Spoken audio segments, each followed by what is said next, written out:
얼티비 시청자 여러분, 지난 한 주간도 안녕하셨습니까? 부동산 정보시대 조준상입니다. 오늘 이 시간에는 민앤어소시에이트 사무실에서 근무하시는 민병규 회계사님을 모시고 세금에 대한 재반 사항을 알아보겠습니다. 민병규 회계사님 나와주셔서 감사합니다. 네, 권영철 씨 감사합니다. 네, 감사합니다. 제가 어떻게 불러야 되나요? 민 회계사님이라고 그래야 되나? 아니면은 민병규 씨라고 그럴까요? 네, 뭐 브라이언이라고 불러도 브라이언. 그럼 제가 부르기 좋게 브라이언이라고 부르겠습니다. 우리 회계사님은 이제 이 나라에서 오랫동안 그 회계 근무를 하셨죠? 네네. 예. 우리 얼티비 시청자분들을 위해서 잠깐 본인에 대한 소개를 한 1분간 정도만 좀 해주시죠. 예. 네, 알겠습니다. 우선 미국에 도미를 해가지고 캘리포니아 스테이트 유니버시티 LA에서 석사를 일단 했고요. 그리고 버스턴으로 가가지고 MIT에서 또 석사학위를 또 하나 받았습니다. 그래서 이제 캐나다로 와가지고 투자 분야에서 좀 일했고, 그리고 회계사로서 지금 활동하고 있습니다. 가지고 있는 프로페셔널 데지그네이션은 미국 CPA, 미국 회계사 자격증이죠. 그게 있고, 캐나다 CGA, Certified General Accountant, 캐나다 회계사 자격증이고, 그리고 또 하나 Chartered Financial Analyst라고 투자 분야에서 인정받는 프로페셔널 데지그네이션을 가지고 있습니다. 예. 브라이언은 뭐 얘기 듣고 보니까 평생 공부만 한 것 같습니다. 이제 회계 업무를 이렇게 하시다 보면은 대개 손님들이 한국 분들이 꽤 많이 있죠? 아무래도 많이 계시죠. 예. 네. 근데 소득하면은 이제 지금이 바로 이제 세금 보고할 그렇죠. 시기인데, 네. 소득의 종류, 네. 그 한번 말씀을 좀 해주시죠. 소득에도 여러 가지 종류가 틀린 걸로 아는데. 그렇죠. 이제 일단 누가 하냐에 따라서 두 가지로 크게 나눠집니다. 이제 개인 소득이 있고 법인 소득이 있는데, 오늘의 주제는 아무래도 이제 개인 소득이 되기 때문에 그 분야에서 중점적으로 말씀드리겠습니다. 이제 국세청 통계에 따르면은 1년에 2,500만, 그러니까 25 밀리언의 텍스가 파일링이 된다고 그래요. 아니, 25 밀리언이 2,500만. 그럼 여기 인구 수가 별로 그렇게 3천만 정도 넘는데 거의 많은 부분이 거기다 파일링이 된다 이거죠. 예. 네. 근데 그게 바로 3월 중순부터 4월 말까지 불과 6주 만에 전부 다 한꺼번에 몰아서 들어오기 때문에 그 당시에 국세청이나 회계사 사무실이 얼마나 바쁜지는 아마 상상에 맡겨드리겠습니다. 예. 상당히 바쁘세요. 예. 그렇죠. 근데 개 중에는 세금 보고를 안 하시는 분도 가끔 제가 보는데 그게 맞습니까? 엄격히 얘기해서는 이제 소득세를 갖다 내지 않아도 되는 분, 이러한 분 또는 작년에 캐피털 프로퍼티를 그러니까 프로퍼티를 갖다 팔지 않으신 분에 한해서는 굳이 소득 보고를 안 하셔도 됩니다. 그렇지만 한인 사회의 경우에 있어서 좀 특이한 케이스인데 소득이 없으셔도 소득 보고를 해야 되는 경우가 있습니다. 그런 경우가 바로 뭐냐면은 이제 해외 자산 소득 보고인데요.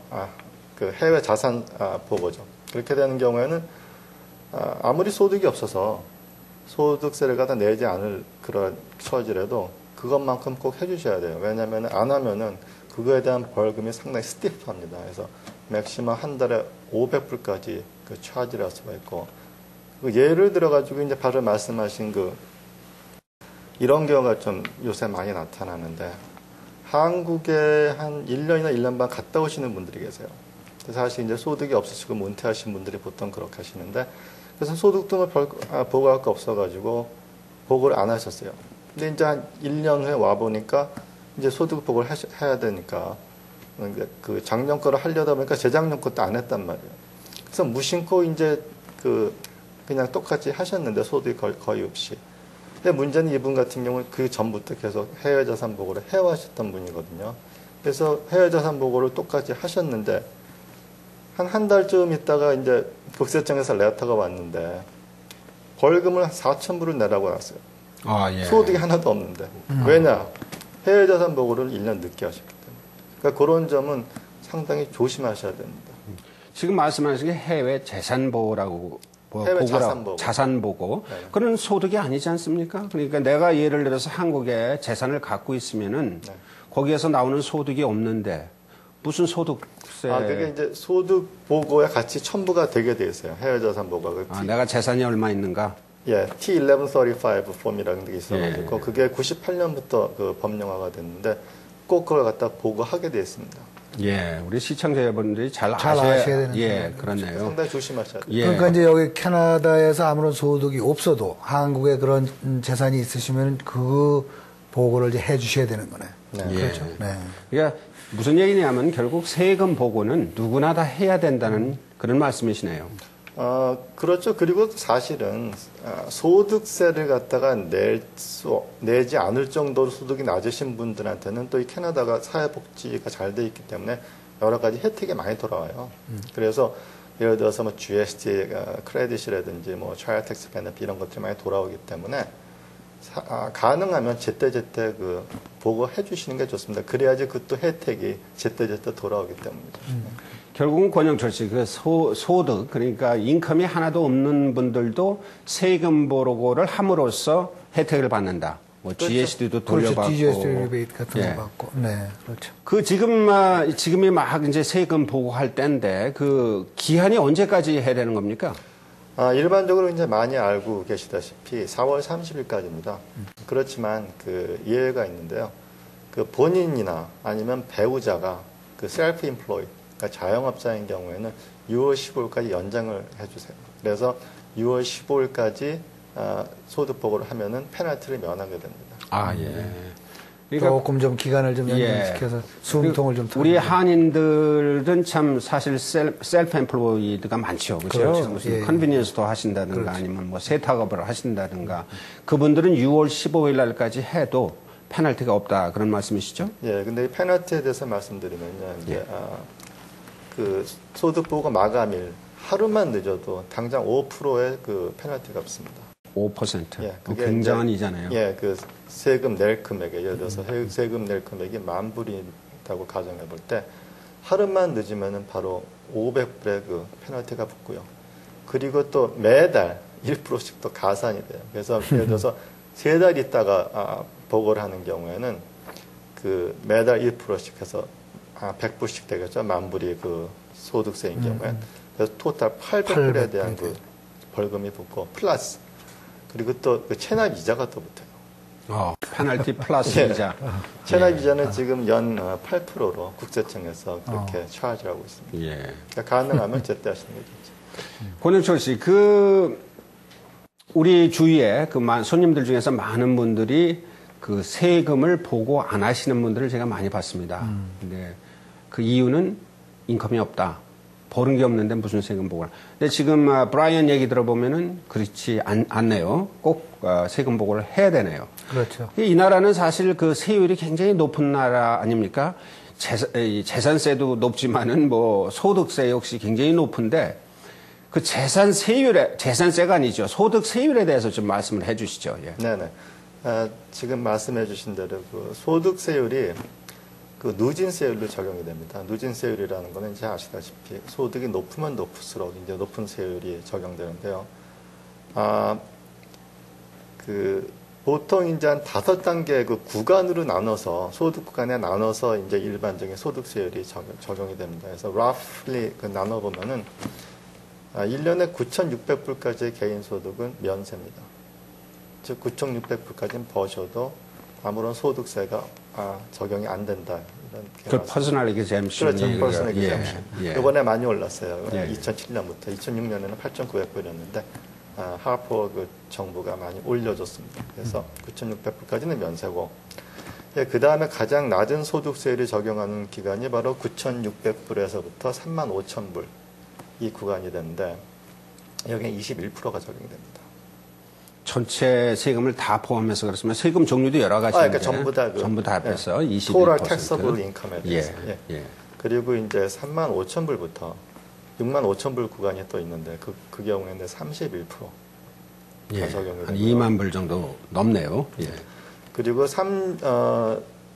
65,000불부터 이제 75,000불 구간인데 이 분야가 이제 조금 베리에이션이 많습니다. 변화가 많은 구간인데 왜냐하면 이게 이제 중산층에서 그 고소득층으로 넘어가는 그 트랜지언 그 구간이기 때문에 거의 그 비례적으로 올라가는데 한 35%에서 36% 정도 보시면은 큰 오차는 없을 겁니다. 예. 네.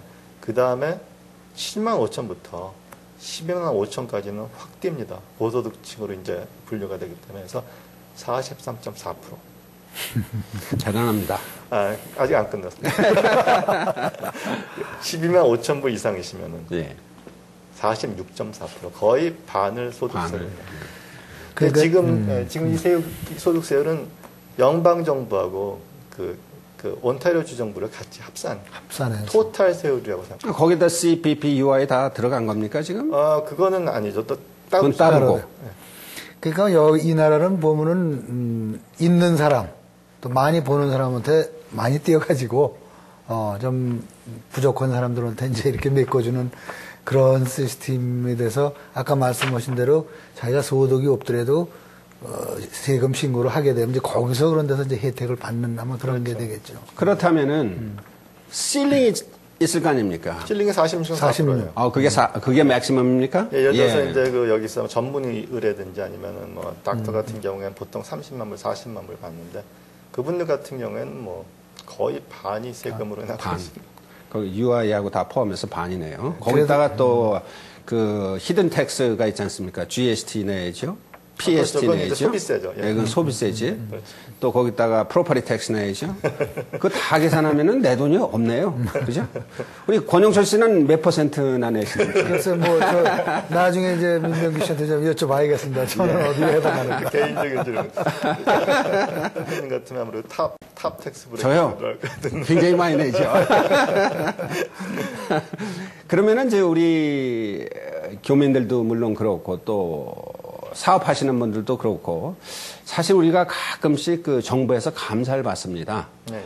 그때 이제 우리가 같이 동반하시는 분이 이제 우리 회계사님 같이 브라이언 같은 분들을 저희들이 모시고 같이 어디시라고 그러죠. 감사를 받는데 개인들도 이렇게 감사가 나오나요?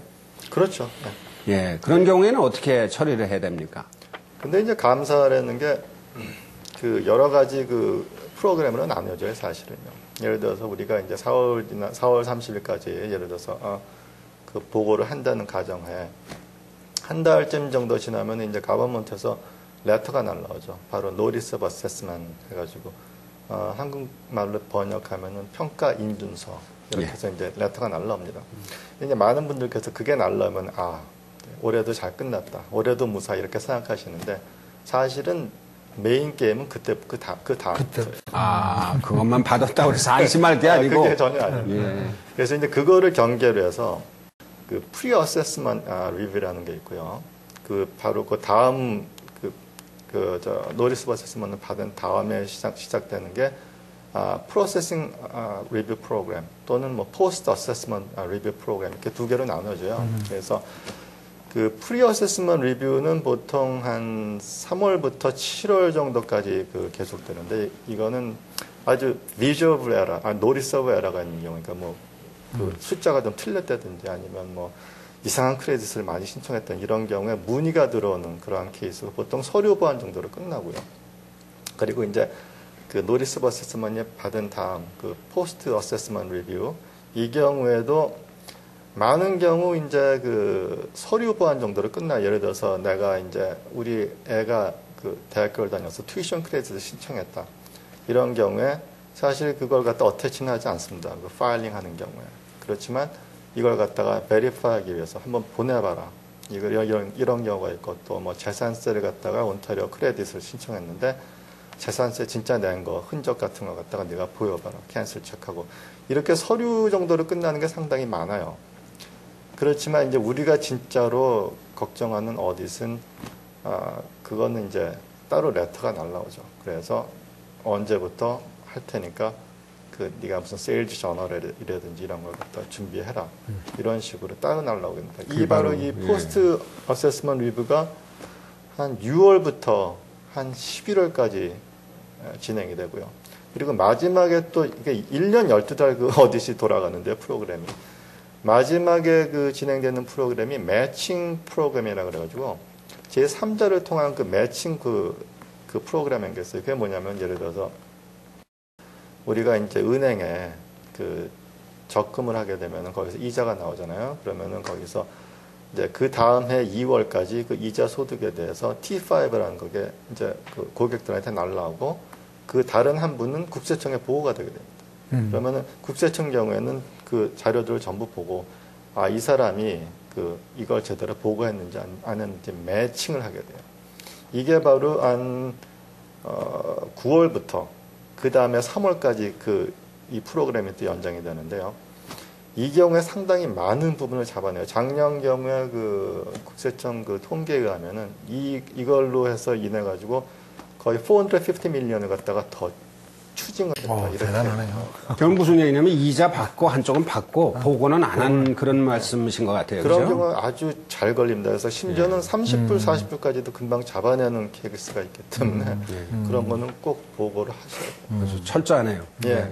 예를 들어서 뭐 교회나 성당이나 우리가 헌금을 하고 리시트를 받는데 그거를 더 해서 보낸다든가 아니면 헌금을 안 하고 또 보낸다든가 뭐 그런 경우도 비슷한 경우겠네요. 그렇죠. 그런 경우에 이제 보내라고 해서 없으면은 금방 리어세스먼이 들어오고 아무래도 리스트에 올라가겠죠. 예, 근데 그 세금이 참 많은 나라 캐나다인데 지금 세금을 덜 내는 방법은 없나요? 그게 이제 일종의 절세 방법. 아니, 그런 경우가 진짜 많이 발달돼 있습니다. 왜냐면은 아시다시피 항상 필요에 의해서 그 방법이 동원되기 때문에 절세 계획, 텍스 플래닝이라는 거에 대해서 상당히 많은 회계사들이 그 코र्스도 듣고 노력도 하고 실제로 또 케이스도 해보고 그러는 것들이 많은데 그 절세 계획에 이제 크게 두 가지 유형으로 나눠집니다. 하나는 소득세 자체를 줄이는 거, 두 번째는 소득세를 갖다가 이제 유보시키는 거죠. 예를 들어서 올해 내야 될 거를 갖다가 4년, 5년 좀 미루는 거. 그런 경우도 이제 상당히 도움이 되거든요. 이 두 가지 유형에 속하는데 예를 들어 가지고 하나 이제 요새 이제 빈번하게 일어나는 일인데 부동산 같은 걸 팔아 가지고 큰 소득이 생길 수가 있어요. 한 해 갑자기. 그러니까 평상시에는 뭐 렌트 소득 해 가지고만 35,000불 정도 이 정도 보고하시는 분이 갑자기 부동산을 팔게 된 경우는 캐피털 게인을 예를 들어서 20만 불 정도를 갖다가 리얼라이즈 하는 경우 요새 많습니다. 왜냐하면은 부동산 붐이 있었기 때문에 커머셜 프로퍼티 팔면 충분히 그렇죠. 가능합니다. 그걸 제가 좀 여쭤보려고 그랬는데 먼 미리 말씀해 주시네. 예. 근데 이제 20만 불 정도 리얼라이즈 하게 되면 아시다시피 캐피털 게인은 반은 세금이 프리예요. 그래서 이제 10만 불만 텍서블 인컴으로 잡히는데 자, 제가 좀 전에 설명드렸듯이 10만 불 정도면은 벌써 이 고소득자로 간주가 돼가지고 소득 구간이 벌써 43.4%의 세금이 추가되는 그러한 구간에 벌써 딱 올라가 계시거든요. 자, 이런 경우에는 이제 여러 가지 방법이 있어요. 그러니까 가장 쉬운 방법부터 이제 설명을 드리면은 지금 말씀드렸듯이 벌써 10만 불이라는 인컴이 꽉 목까지 차 있기 때문에 다른 인컴을 갖다가 가능하면 발생시키지 않아야 돼요. 그 해에는. 이게 말은 쉽지만 별로 플랜이 없으면은 본인도 모르게 자꾸 애드가 되는 경우가 있어요. 예를 들어가지고 뭐 다른 비즈니스를 하고 계시는 경우, 그게 이제 그래서 법인으로 무슨 다른 뭐 버라이티 스토어를 하시는 이런 경우에 그 한 해 동안은 월급이나 무슨 디비던드, 주식 배당금 같은 걸 전부 안 가져가셔야 돼요. 왜냐하면 가져가면 가져갈수록 전부 43.4%의 그 세금을 맞기 때문에 그거는 미뤘다가 그 다음에 아무래도 소득이 없는 때 그렇게 한꺼번에 받는 게 훨씬 유리합니다. 그러니까 부동산 팔아서 소득이 생기지 않았을 때에 그거를 그렇죠. 써먹으면 되는 예, 거네요. 그러니까 소득을 한꺼번에 모이지 않게 하라는 거죠. 그리고 또 하나 또 재밌는 게 요새는 이제 이자율이 내려가서 괜찮은데 한 몇 년 전마다 이자율이 올라갔었거든요. 그런 경우에는 이제 이자율 올라가는 걸 기다리기 위해서 자꾸 텀 디파짓으로 돌리시는 분이 있어요. 그 빌딩을 판 큰 뭐 1밀리언 되는 돈을 갖다가. 근데 그렇게 되면 텀 디파짓이라는 게 3개월, 6개월마다 떨어지기 때문에 계속 그의 인컴을 잡힙니다. 그렇지만 이거를 1년 정도, GRC 정도 묶어놓으면은 그 다음에 인컴으로 잡히거든요. 왜냐하면 1년 뒤에 그 이자를 받기 때문에. 그걸 갖다 0.25%를 갖다 더 받기 위해서 그걸 하면은 43%의 이자 소득에 대한 세금을 내는 걸 갖다가 리얼라이즈 못 하시고 그렇게 하시는 분들이 있는데 그거는 좀 잘못된 거죠. 아무래도.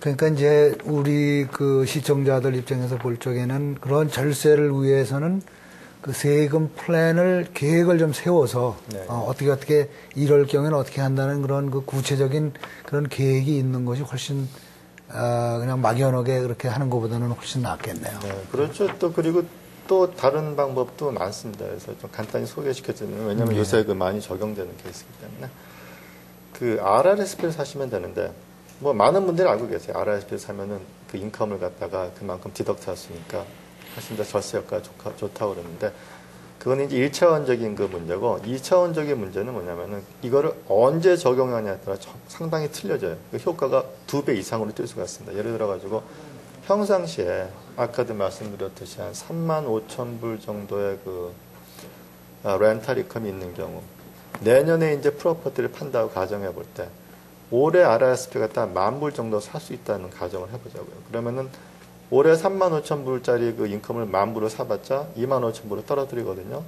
그렇지만 그 절세 효과는 그 아까도 35,000불은 가장 낮은 소득 구간이기 때문에 21% 정도밖에 절세 효과가 없어요. 즉 10,000불 사면 2,100불 정도의 절세 효과를 받는데 이거를 1년만 늦췄다가 사든지 아니면 미리 사놓고 1년 후에 클레임을 하게 되면은 어떠한 효과가 있냐면 예를 들어 10만 불이 되는 경우 그 프로퍼티를 팔아서 10만 불을 9만 불로 다운시키자면 RSP 10,000불을 사니까 그렇게 되면 10만 불에 대한 그 소득세가 43.4%이기 때문에 훨씬 더 이익이네요. 4,300불을 감세를 한다는 거죠. 예. 그러니까 1년은 늦게 함으로써 똑같은 RSP를 10,000불을 샀는데 저기 지금 브라이언이 말씀하시는 거는 RRSP 그 사는 금액도 어큐뮬레이트가 돼갖고 내년으로 넘길 수 있다 그런 말씀이시죠? 그것도 되고 또 그걸 갖다 언제 적용하냐에 따라서 예.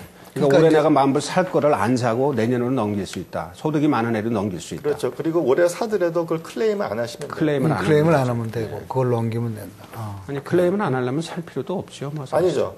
돈이 됩니까? 여윳돈이 있으면은 그렇죠. 예. 그걸 사려면은 그 안에서는 면세로 복리를 증식을 하기 때문에 돈에 여윳돈이 있으면 미리 사놓는 게 좋죠. 예.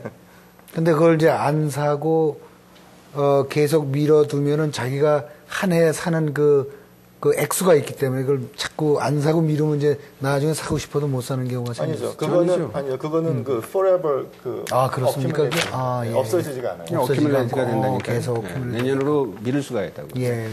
근데 이제 조금 아까 다시 돌아가서 그 감사하면 참 기분이 나빠요. 이렇게 감사가 나온다는 거 통지를 받으면 저도 이제 비즈니스를 이제 이거저거 하다 보니까 감사를 사실 여러 번 받은 사람이 하나인데 뭐 대개 비즈니스 쪽이죠. 뭐 개인적으로도 한 번 받았지만은 그럼 이제 오면은 그 뭐 커피 한 잔도 안 받아 먹어요. 어떻게 그냥 맞아요. 부처같이 앉아 있으면서 움직이지도 않아 그 사람들은. 제가 여태까지 대접한 중에 가장 잘 대접한 게 물 한 병입니다. 예. 그거 하나는 받더라고요. 안 먹어요. 그게 뭐 그래서 나는 무슨 뭐 봐달라고 하는 것도 아닌데 그렇게 굉장히 그 딱딱하게 그렇게 그분들이 그렇게 아마 교육을 받는 것 같아요. 근데 제가 여쭤보고 싶은 거는 브라이언한테 뭘 제가 알고 싶으냐 하면은 이제 그 때마다 그 감사 대상이 틀립니다.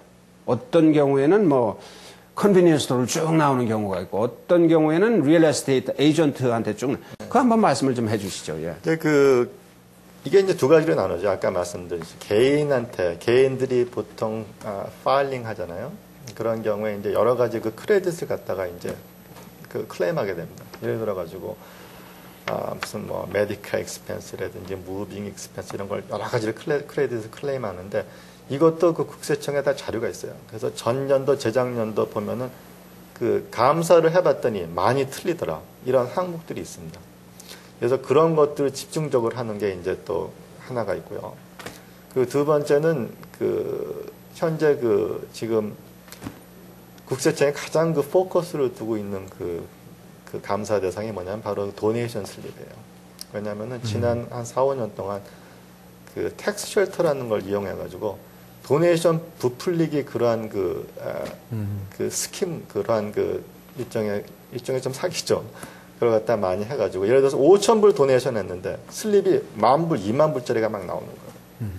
그래서 그 국세청 같은 경우 아주 전례가 없이 그 총력을 다해서 지금 그걸 크랙다운 하려고 하고 있고 벌써 2빌리언 정도 이게 몇 밀리언이 아니고 2 빌리언 정도가 벌써 디나이 됐어요.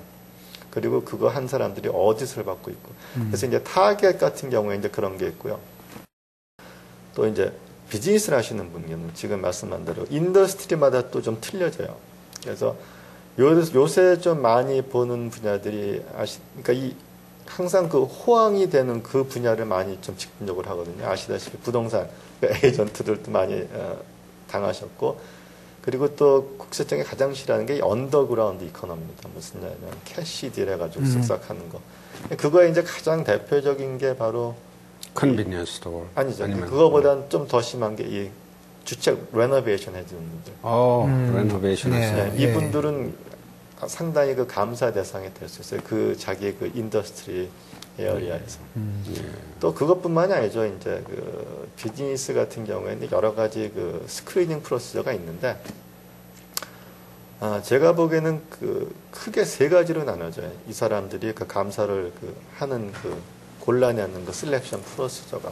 예를 들어서 첫 번째가 이제 그 감사 국세청 내에서 자기 나름대로 스크리닝 프로시저가 있고, 그 두 번째는 누가 이제 밀고를 해가지고 그런 건 상당히 많습니다. 작년 그 통계 보면 거의 10% 정도가 그걸로 인해서 감사를 받았다고, 그리고 차지가 됐더라고요. 세 번째는 이제 랜덤 셀렉션, 랜덤으로 해가지고 하는 거. 이렇게 세 가지로 조직적으로 운영되고 있습니다. 근데 이제 그 국세청의 그 어디터들도 항상 자기네들 그 한 결과가 옳은 건 아니거든요. 그 만약에 이제 세금 조사를 받았던 사람이 이건 아니다. 내가 생각했던 것도 내가 해왔던 거고는 엄청난 차이가 있으니까 내가 지금 이거는 어필을 좀 해야겠다. 네. 이런 경우도 많이 생길 거 아닙니까? 네, 그렇죠. 그럼 이제 그럴 때는 이제 어떤 절차를 밟아서 어떻게 해야 되는지, 또 거기에 대한 그 결과들은 대개 어떻게 나오는지 한번 네네. 설명을 좀 좋은 해주시죠. 질문이신데요. 그 이제 어디터가 나오면은 일단 회계사하고 계속 접촉을 하죠. 그래서 이제 여러 가지 분야에서 자기 나름대로 이제 그 어널리시스를 합니다. 그래서 회계사가 같이 알기도 하고 뭐 회의도 해보고 그렇지만 견해 차이가 분명히 있을 수가 있죠. 그래서 파이널리 이제 그 사람이 결정을 해가지고 이 정도는 때리겠다고 이제 옵니다. 이제 그게 T7WC라는 그거와 같이 노리스 오브 리어세스먼이라는 레터가 같이 오는데, 이 경우에 이제 불복한다. 이거 도저히 안 된다. 이거는 어디터를 잘못 만났기 때문에 이런다. 이런 식으로 불복하는 경우에는 그 레터를 받은 그 날짜로부터 90일 내에 그 노리스 오브 objection 이런 그 레터를 갖다가 파일링을 하셔야 돼요. 그 90일을 꼭 지키셔야 됩니다.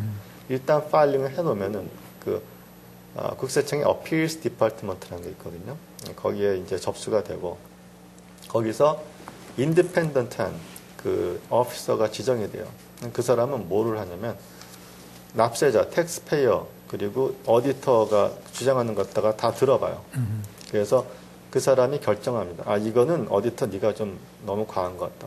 아니면 납세자한테 이거는 당신이 너무 과하게 요구하는 것 같다. 이런 식으로 중재를 해가지고 그 어느 정도 선에서 중재를 해줍니다. 근데 이제 많은 분들께서 그게 팔이 안 오르급지 같은 국세청 사람인데 그렇겠죠. 뭐 그렇겠느냐 하는데, 제 경험상으로는 그런 대로 꽤 많은 부분을 그 독립적으로 하려고 노력을 많이 하더라고요. 그래서 그거는 만약에 그 많이 맞으신 분, 그러니까 텍스 금액이 큰 분 같은 경우에는 한번 고려해 볼 만한 그러한 것이죠. 좋은 말씀이십니다. 그 브라이언 여기 참 이렇게 나와 주셔서 감사한데 그 한인들한테, 특히 한인 우리 얼티비 시청자 여러분들은 다 한인분들이니까 그 회계사를 어떻게 잘 이용해서 이용한다고 그러면 좀 말이 이상하지만은 활용하는 게 맞겠죠. 잘 활용을 해가지고 좀 최대한의 그 이익을, 손해를 안 보는 그런 그 방법 한번 말씀을 좀 해주시죠. 제가 그 회계를 쭉 하면서 이제 그 면담을 많이 하죠. 특히 이제 처음 오시는 분들 면담을 하면은 그 많은 분들께서 이렇게 말씀하시는데 참 안타까운 그 케이스가 많았어요. 그 대표적인 걸 말씀드리면은 그 회계사가 마치 그 일이 다 끝난 다음에 그 다음에 서류만 갖다 주면은 그냥 서류 정리해가지고 소득 보고해주는 그러한 사람으로 오인하시는 분들이 상당히 많으세요. 예. 사실은 그거는 물론 그것도 이제 회계사 하나의 그 임무긴 하지만 그건 가장 그 심플한 북키퍼 정도의 수준이거든요. 솔직히 말씀드려서.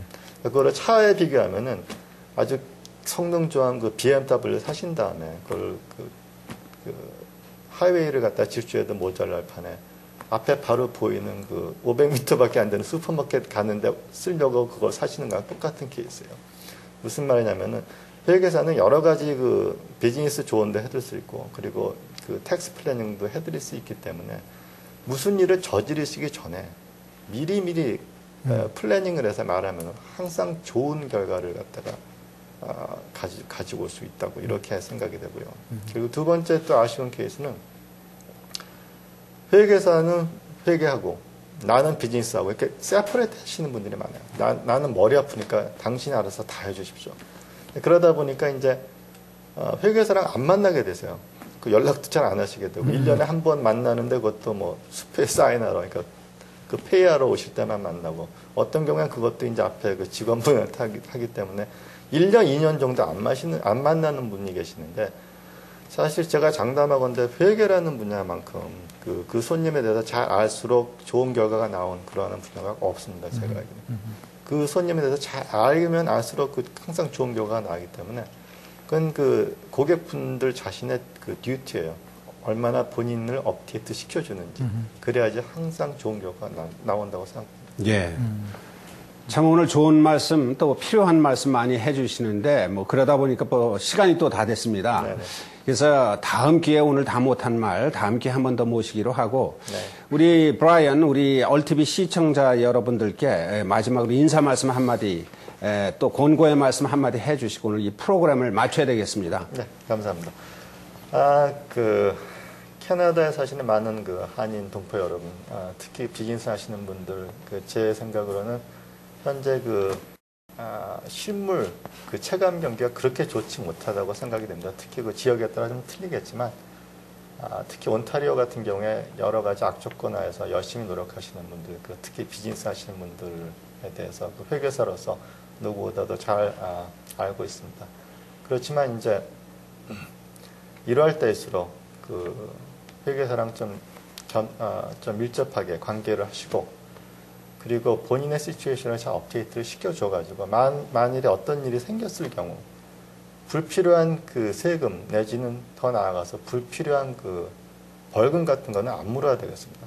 그렇게 하기 위해서는 이 일을 수행하기 전에 미리미리 플랜을 좀 짜시고 그리고 회계사랑 잘 상담하셔서 그렇게 일을 수행하시면 참 좋은 결과가 있을 거라고 제가 생각드립니다. 예. 감사합니다. 얼티비 시청자 여러분, 오늘은 민앤어소시에이트 회계사무실을 경영하시면서 많은 한인분들과 함께 일을 하고 계시는 민병규 씨를 모시고 이 시간을 가져봤습니다. 오늘 나와주셔서 감사합니다. 네, 감사합니다. 네, 권영철 씨 감사합니다. 네, 감사합니다.